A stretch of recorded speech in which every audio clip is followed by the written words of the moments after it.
The Angels start the month of July the same way they ended the month of June. Too little, too late. We'll talk about another comeback falling short on tonight's edition of the Locked On Angels Postcast. You are Locked On Angels Postcast, part of Locked On Sports Los Angeles, on the Locked On Podcast Network. Your team every day. Hello, Halo Nation. Hello, Halo hopefuls, and welcome to the latest edition of the Locked On Angels Postcast, coming at you live, as always, from the Locked On Sports Los Angeles YouTube channel and after the fact, wherever you get the Locked On Angels podcast feed. Like I said in the intro, the same way we end the month of June, this is the way we start the month of July. A comeback that started too little and was too, or that started too late and was too little, as the Angels open up the month of July and open up the series against the A's with a 7-5 defeat. They scored 2 runs in the 9th, 2 runs in the 7th after falling behind 7-1. But once again, too little, too late, and the Angels drop to 36-48, back to 12 games under 500. That 6-game winning streak quickly followed by back-to-back losses, and now the A's series, which was hopefully another sweep opportunity or at least a series win, is now 0-1 to start the series, and maybe a series loss to the A's could be upcoming. God, we don't want that. On tonight's show, we will certainly talk about the lineup, waiting too late to create some run opportunities against a bad A's team. We'll talk about the return of Jose Soriano. Not enough from him. He had a great start the first 3 innings, but then a really bad 4th. And I'm going to talk about in my opinion, a really frustrating missed opportunity for a challenge in the 6th inning, a costly mistake, a questionable call, the Angels not challenging it, and 3 runs end up scoring as a result. But before we jump into all of that, first and foremost, a shout out to everybody in here. See some of the usuals: Fudd Alex, Jeff, Anaheim Angel, Daniel Barry, Asia, Roberson, all back here. Shout out to all of you, and also shout out to the sponsor of today's show, FanDuel. As playoffs wind down, the sports stop sporting like we want them to, but this summer, FanDuel is hooking up all customers with a boost or a bonus daily. That's right, there's something for everyone every day, all summer long. So visit FanDuel.com/lockedon to get started. And now I will get started with the postcast. I will say, I'm changing up on you guys again. Another different background. No, I am not in Westwood. I'm actually back in the Bay Area in my childhood bedroom, my childhood home, visiting home. Just graduated a couple weeks ago. Felt like coming home for a couple weeks, visit the parents, come back to where it all started. And then I will be back in LA in a couple of weeks. So if the background looks different, if you maybe catch a couple Bay Area references, that's why that is the case. But with all that being said, let's jump into this one. And I want to start with the comeback attempt, once again, falling short. The Angels did not do much. Neither offense did much through the first 3 innings. There was, I think, 1 hit combined for both teams, and it was from the Angels. Obviously, the A's had a huge 4th inning. We'll talk about that. But the Angels don't start offensively until the 5th. And this was an example of a huge opportunity only partially coming through, or partially being redeemed. A leadoff single from Rendon, Drury, who, great to see him back finally. We know he was out for a while with an injury. Then he comes back. Then he has the stomach, digestive issues. I don't even know what the injury was. Good to see him back in the lineup. And he had a good game. And it's funny because if you watch the Locked On Daily podcast with the Frisch Bros, the Super Halo Bros, I think it was Mike who said he'd rather see Miguel Sano in the lineup than Rendon Drury. Boy, did I disagree with that. I think John disagreed with it as well. And ironically enough, Rendon Drury had a great, or not great, but a solid game. He leads off the top of the 5th with a single. Then Moniak flies out, but then a wild pitch moves Drury to second. Joe Adell does something that we don't see him do much often. He gets a base hit. And so suddenly it's 1st and 3rd with 1 out. Big opportunity for the Angels. Haven't done anything coming into the 5th, but unfortunately only 1 run. Shout out to Nolan Schanuel. Does good enough. 1st and 3rd with 1 out. So many times we see that turn into a double play or a strikeout, something unproductive. But Nolan Schanuel, one of the few guys who, obviously a primarily contact hitter, he usually gets the job done and at least gets a productive out. And that's what he does here. He gets the sac fly. Rendon Drury scores. But unfortunately, it's just a sac fly, right? It's just a sac fly, not able to advance Adell to second or anything like that. So even when Rengifo gets a base hit, Joe Adell only gets to third. Rengifo ends up stealing second and third with 2 outs. And Taylor Ward, the polarizing man himself, he always seems to come up in a big opportunity, and sometimes he comes through with the 2-run double. Sometimes he does what he does here in the top of the 5th, and he flies out with runners on second and third, leaves 2 runners stranded in scoring position. And we'll talk about the 4th, but it's ironic. The A's, just before, in the bottom of the 4th, did the exact opposite. A small rally turned into a huge rally, turned into a 4-run bottom of the 4th. But when the Angels have an opportunity, first and third with 1 out, second and third with 2 outs, they only get 1 run out of it. And that's been an issue all season. We know Taylor Ward, especially polarizing. Like I said, sometimes he comes through, 3-run home run. Sometimes he fails. And don't worry, we'll get to the top of the 9th when he failed utterly in a huge opportunity. But the Angels, they do get 1 in the 5th. I'm thinking, okay, it's the A's. Really frustrated. I'm down 4-0. At least it's 4-1 now. And I know this is a late inning team. We know, I've said it all year, or at least since the postcast has started, this is a momentum team above all else. And when the starter comes in and does well in the first couple innings against the Angels, they always love to roll over and really make it really easy for the starter. And it's really until the bullpen comes in that they finally wake up. So we're down 4-1. I'm thinking, okay, maybe get 1 in the 6th, make me feel better, but instead a disastrous 6th for the Angels in the field. We'll talk about that later. But then now it's 7-1 going into the 7th, and you're thinking this one's basically over. But right when you're thinking that, a 2-run top of the 7th gets you invested again, gets you thinking, okay, maybe there's a comeback on the way. And once again, just like the 5th, it starts with Brandon Drury. Gets on base again, this time a walk. Then another miracle. Not a Joe Adell single this time, a Mickey Moniak double. Sorry if I'm being harsh, but the guy's still hitting sub 190. Anytime you get a hit, it's still a miracle in my book, especially a double. But you have a leadoff walk, then a double. You got first and third with nobody out. Joe Adell, just have a productive out, bro. Nope. Strikes out swinging.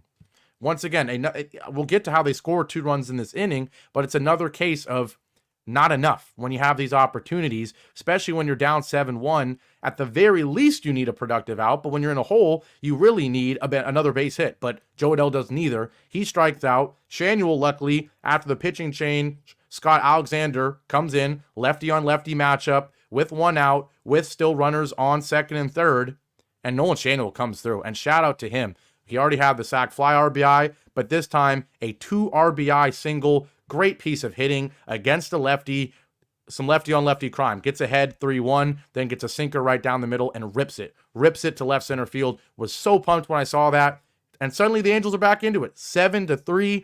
Schanuel now on first. Rengifo up. Okay, the hitter you want up, but he grounds into a double play. And it was not the only double play this game, but this one really costly. So another case of you score 2 runs in the 7th, but that's not good enough when you're down 7-1. The same way 1 run wasn't good enough when you were down 4-0.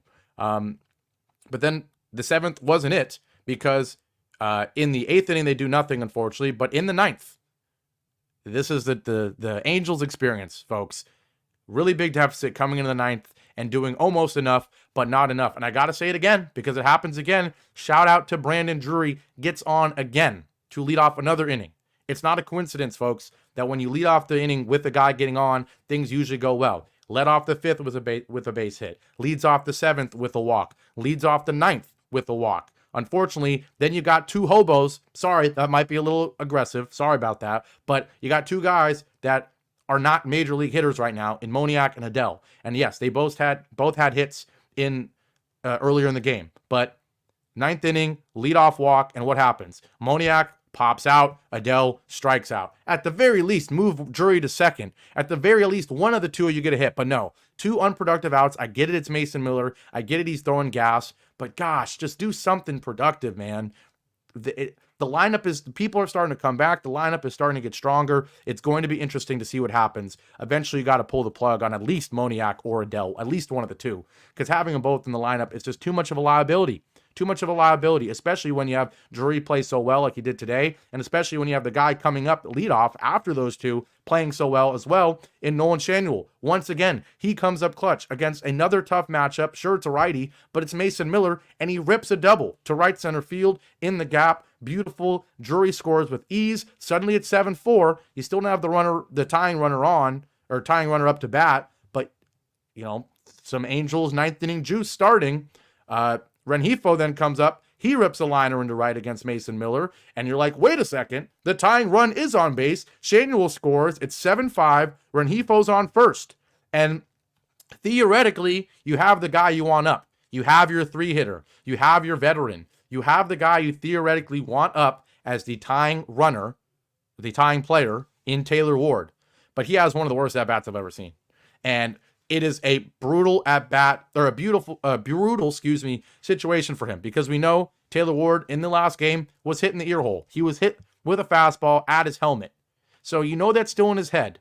It doesn't matter how many games of baseball you've played, how many at-bats you've had. When you've recently been hit in the head, it's certainly in your brain, in your head. You're worried about it. And so then Mason Miller, cruel guy, who throws 103 like a Ben Joyce, comes up and throws back-to-back sliders that he hangs that both look like fastballs coming at Taylor Ward's head. They both are sliders that break, and both times Taylor Ward flinches away. He doesn't even stand in the box. He thinks he's about to get hit in the head both times. And normally I would clown a guy for doing this. I'd say, what are you doing?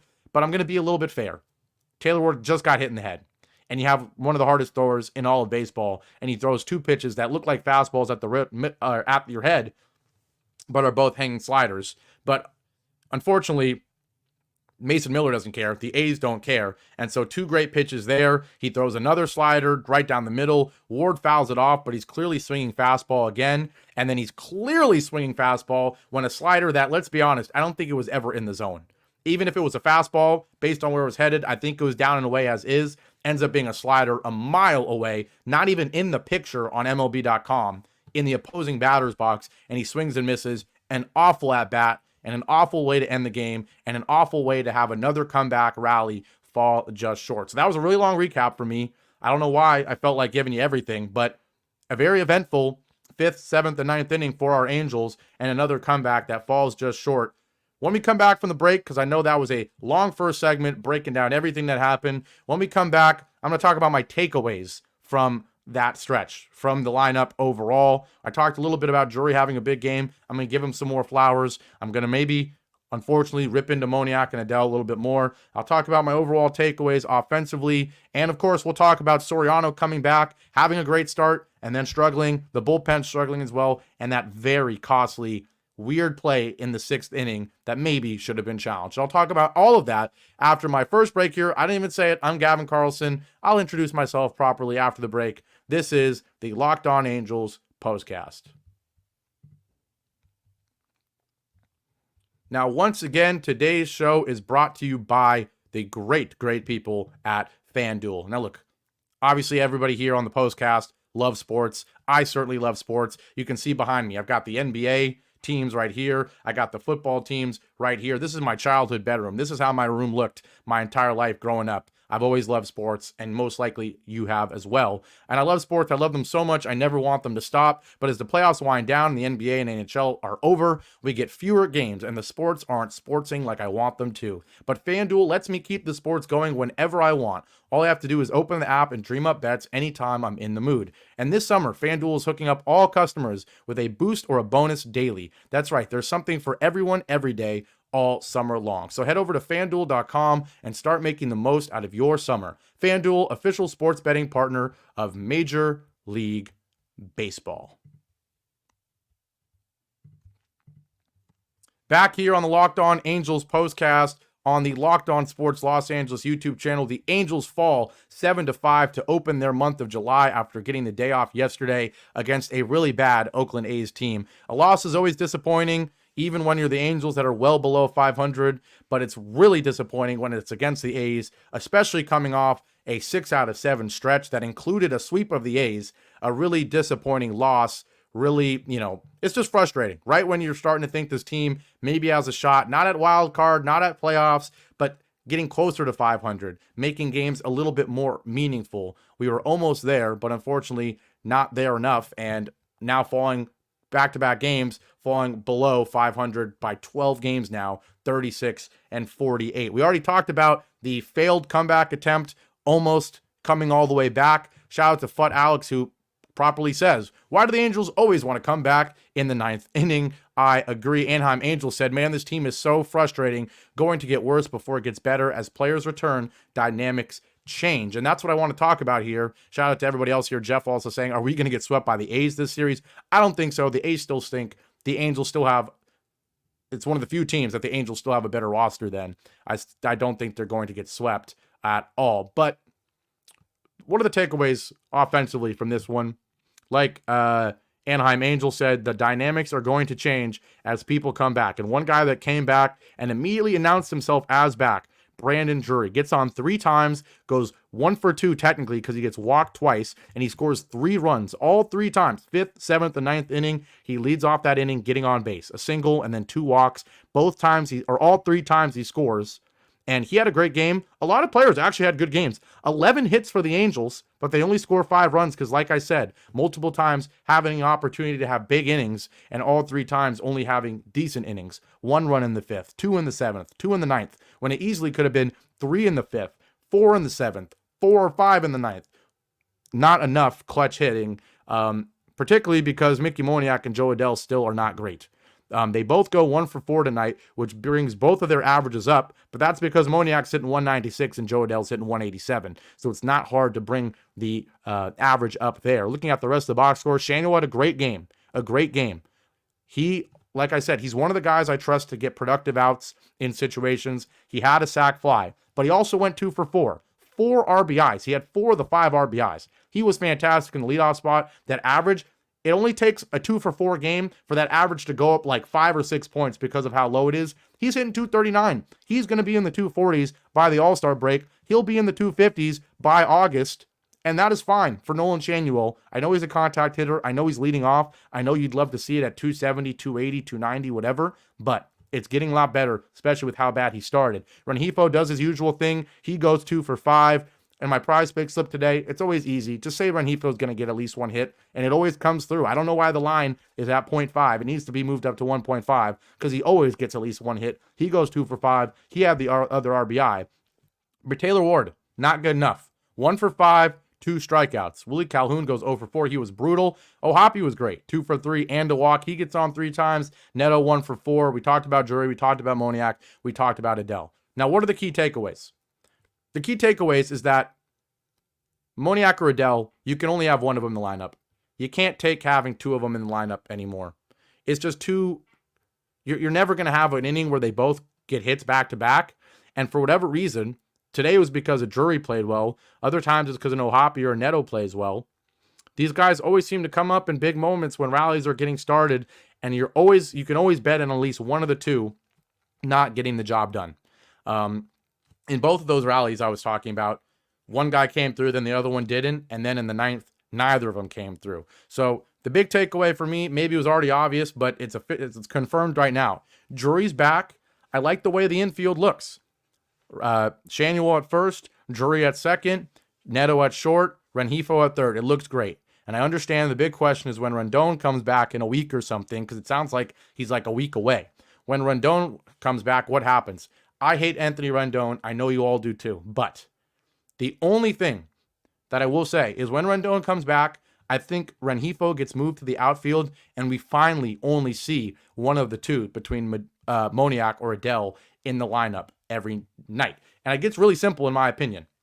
The infield would become O'Hoppe at catcher, of course, Schanuel at first, Drury at second, Neto at short, Rendon at third, Rengifo in the outfield, Taylor Ward in the outfield, and then one of the 2 between Moniak and Adell. I'd say they're equal fielders. Maybe Moniak's honestly been a little better in the field this time, or this year, and that's even with him misplaying that inside the park home run 2 games ago.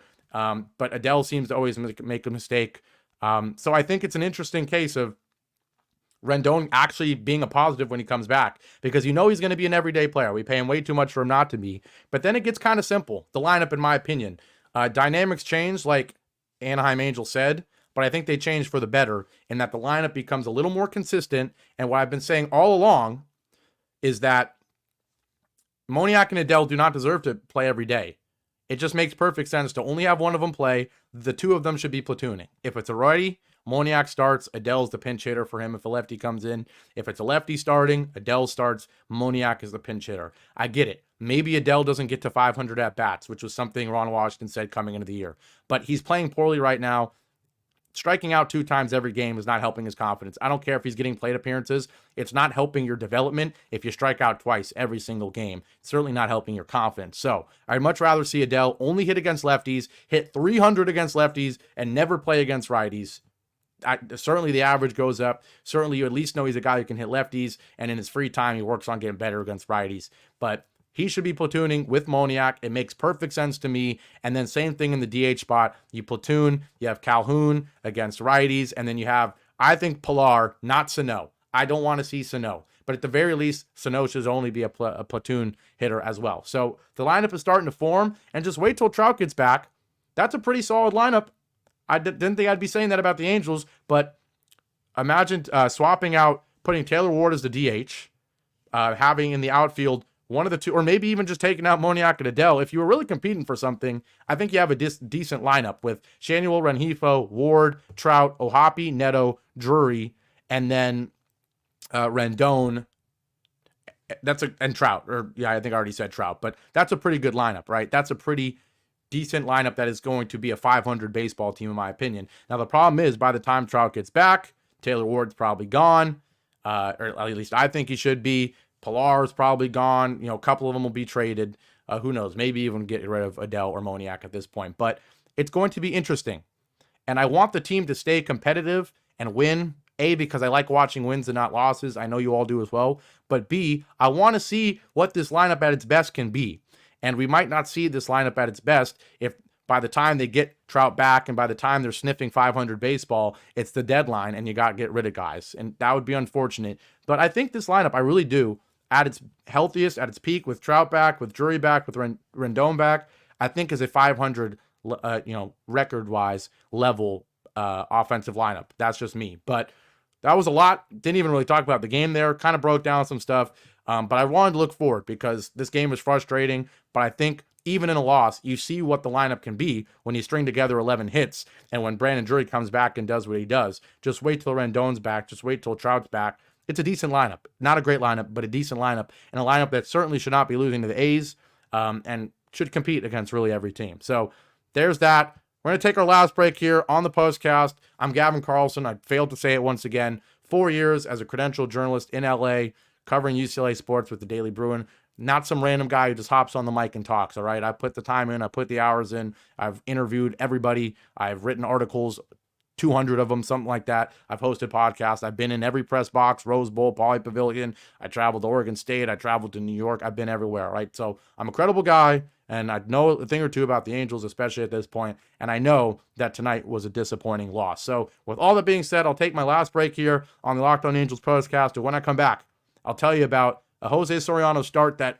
boy, had me excited in the first 3 innings. His first start back from the IL had me really excited, but it went downhill really fast. And also, we'll finally get to that costly missed call, also missed challenge opportunity in the bottom of the 6th. We'll talk about all that when we wrap it up here on the Locked On Angels postcast. Today's show is brought to you by Prize Picks, America's #1 daily fantasy sports app with over 5 million active members, including myself. I already said it today. I had a Prize Picks slip today. Rengifo to get a hit, Miguel Andujar to get a hit, 2 really high average guys. Unfortunately for me, Andujar did not get a hit, even though Rengifo had 2. So my slip did not hit today, but even when it didn't, it made the game even more exciting, especially when it was 7-1. Wasn't very exciting. And that's the great thing about Prize Picks. It's the easiest and most exciting way to play daily fantasy sports because unlike other apps, it's just you against the numbers. It's just me picking more or less on Rengifo and Andujar hits. All you have to do is pick more or less on 2 to 6 player stat projections and watch the winnings roll in. And in the summer, we already talked about it already, with a unique sporting landscape, Prize Picks has you with promotions as well. From lowering select player stats projections on Tuesdays, what they call them Taco Tuesdays, to help your lineup hit, or on Fridays, you get your entry fees back if you have a losing lineup. So Tuesdays and Fridays, really great days to play Prize Picks, but it's always a great day to play Prize Picks. So download the Prize Picks app today and use code LOCKEDONMLB for a first deposit match up to $100. That's code LOCKEDONMLB on Prize Picks for a first deposit match up to $100. Prize Picks, pick more, pick less. It's that easy. And today's show is also brought to you by Tax Network USA. Here on Locked On Angels Postcast, the daily podcast, every Locked On show, we pride ourselves on getting you the latest news for your team, whether it's the offseason, the draft, spring training, the playoffs, or right now where I'm telling you about the lineup going forward for the Angels. It's year-round. But you know what else is year-round? Collection season. Just because tax season is over doesn't mean the IRS will stop coming after you for unfiled taxes. The IRS can garnish your wages, levy your bank accounts, and even seize your property. Don't let the IRS target you. Let the licensed professionals and tax experts at Tax Network USA go to bat for you. I've already talked about it a lot. Just graduated. I'm 22. I'm an adult. I have jobs in and out. Got to figure out how to manage my money. The last thing I want to do is be the only one worrying about my taxes. So Tax Network USA, they got me and they got you too. With over 14 years of experience and an A+ rating by the Better Business Bureau, Tax Network USA has saved their clients over $1 billion in tax debt. Whether you owe taxes, have complicated matters that require tax planning, or you finally hit that parlay this season and need help correctly filing, call 1-800-549-1000 or visit tnusa.com/lockedon. And be sure to mention Locked On, the Locked On Angels Postcast at checkout, and you'll receive a $250 discount off their services. Shout out to Tax Network USA. We are back here on the Locked On Angels Postcast, live on the Locked On Sports Los Angeles YouTube channel. The Angels opened the month of July after the day off yesterday with a disappointing 7-5 loss to the lowly, brutal Oakland A's, who once again had like 3 fans in the stands. Like literally, I think there was 10 people there and then some dogs I saw on the broadcast. There was like 5 people there. Embarrassing state of affairs for the Oakland A's, but an embarrassing state of affairs for the Angels managing to lose to them, especially after just sweeping them like a week ago. 7-5 the final. The Angels out-hit the A's 11-7, but they fail to cash in on all their scoring opportunities. Wait till the 7th and 9th innings to actually score some runs, per usual for the Angels, and they fall short. A reason they fell behind, at one point it was 4-0, was because of Jose Soriano's shaky start. And boy, it's so frustrating because for the first 3 innings, he was fantastic. No hit ball through 3 innings. That second inning was unbelievable. Strikes out the side, 2 of them called out on strikes, combining the sinker with the sweeping knuckle curve, whatever you want to call it, absolutely locking up the the A's hitters. Bottom of the third, doesn't go 1-2-3, has a hit by pitch, but responds, gets a ground out, still no hit ball through 3 innings. But then in the 4th, that's when things happen. He gets Miguel Andujar to ground out to start the inning, but then one mistake snowballs for Soriano. An 0-2 knuckle curve that you probably want to be down and away more than that, out of the zone. Instead, he kind of hangs it. It's at the knees on 0-2 with the knuckle curve, and somehow Rooker's waiting on it. He sees it hanging and crushes it. 405. 108.7 exit velo, 405 feet to center field. And just like that, a no-hit 3 1/3 is suddenly a 1-0 deficit for Soriano and the Angels. And then it was just getting started. A single, Soderstrom grounds out, but then he walks Zach Geloff. I think that's how you say it. And now you got 2 on with 2 out. And unlike the Angels, who can't even get productive outs with 1 out, with 2 outs and 2 on, a Lawrence Butler line drive down the line just barely grazes the left field foul pole, and suddenly a perfect return to action for Soriano after coming back from the injured list. After, having a solid stretch before the injury, comes back. The state of the Angels rotation is all over the place. Sandoval done. Silseth and Detmers in AAA. Canning hasn't been great. Davis Daniel was good. Plesac up and down. Soriano, there's a good chance that in a month or 2, he might be the ace of the Angels rotation. Sandoval's gone. Very easily, Tyler Anderson and Griffin Canning could maybe both get traded. There's a chance that Soriano could be the ace of the rotation in a couple months, and I'm fine with that in the sense that I think he's been good. I think he's exceeded expectations. He was just a reliever. He gets stretched out. He's a starter. And boy, it would have been great. You come back after the injured list stint and you pitch 5 innings of scoreless ball or something in a win. Would have been a great way to start the month of July, but instead he has a rough 4th inning and it ruins things for him. He gets out of it after the home run, but then he gets pulled. Hans Kraus comes in. Luckily, the Angels don't give up any runs with him. And then Marte comes in the 6th, and this is how I will end the postcast, with what I thought was a frustrating 6th inning. I really did. You get an out, and then you hit a guy. You hit Zach Geloff. Lawrence Butler kills the A's or the Angels again. I always get the Angels and A's mixed up for some reason, but when I'm talking at least. But now there's 2 on with 1 out, and Brett Harris hits a line drive to left field, and Taylor Ward dives. And I don't know about you. I was watching the Angels or the A's. There we go. I did it again. I was watching the A's broadcast. So of course they're biased. Of course they said it wasn't a catch. But I don't know. Maybe I'm a biased Angels fan. That looked like a catch to me. Tell me in the chat right now if you disagree.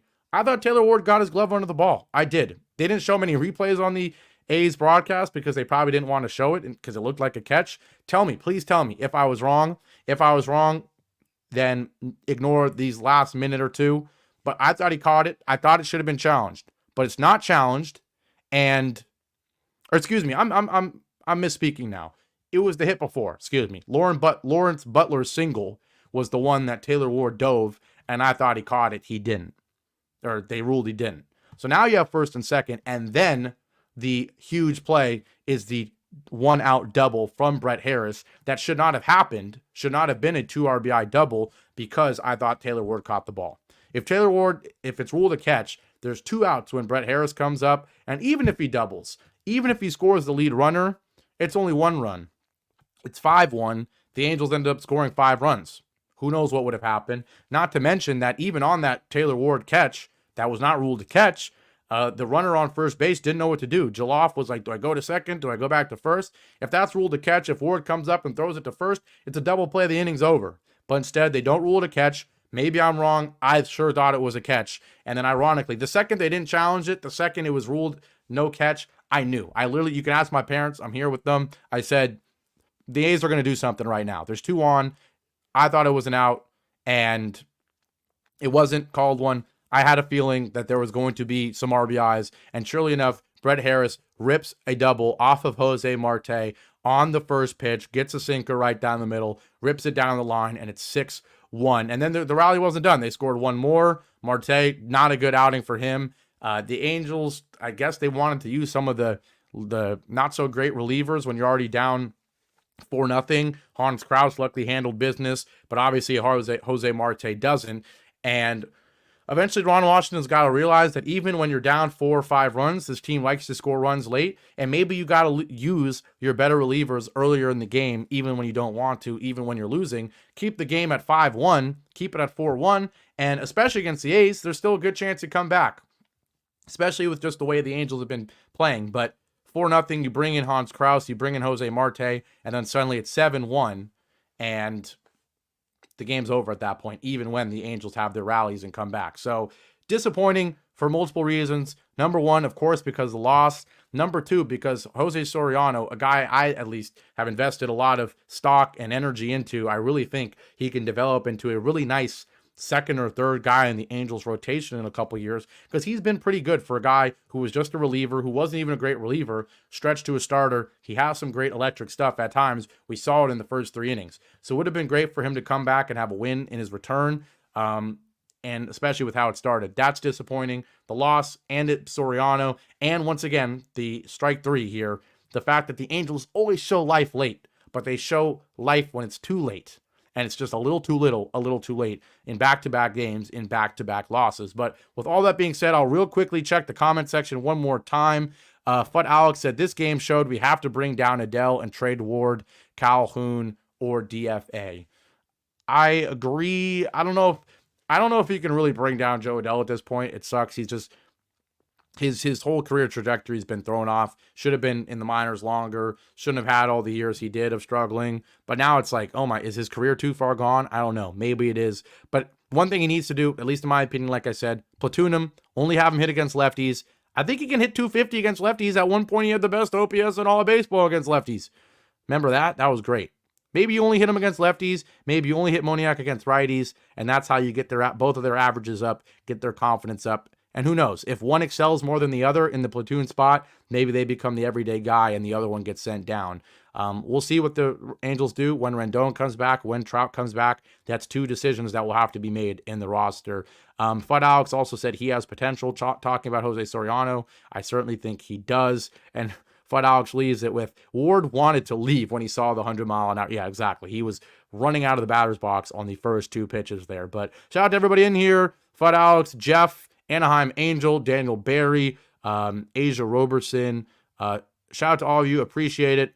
Sorry I keep changing up the background on you. This, at least, will be the consistent background at least till July 13th, I think. I'm actually going to New York. I brought that up on a couple postcasts ago. Going to New York in the middle of July. We'll still be doing the postcast, although it'll be from a hotel or some sort of room in July. So with all that being said, we go over today 35 minutes, not the 30 that I want it to be, that my bosses want it to be, but I had a lot to say because I think even in a loss, we saw some good opportunities or some good examples of what this team can be. Really excited by Brandon Drury's performance. Really excited by Nolan Schanuel's performance. Just imagine when Trout comes back, the lineup could be great. And I get it. It won't be in a playoff race, but the potential will be shown a little bit more. And if the Angels are playing in close games every night, that can only help a Nohapi, a Neto, a Schanuel, and maybe even a Moniak or an Adele. Who knows? But with all that being said, shout out to everybody in here. Jeff leaving with a beautiful comment as always saying, see you tomorrow. Exactly. I will be here tomorrow. The Angels once again will take on the A's, of course, and hopefully they can get their first win in the month of July, set themselves up for the rubber match on Thursday against the A's in what will be a day game on July 4th. That will be fun. I will be here even on July 4th because I'm always here for you guys. So glad there was no technical difficulties.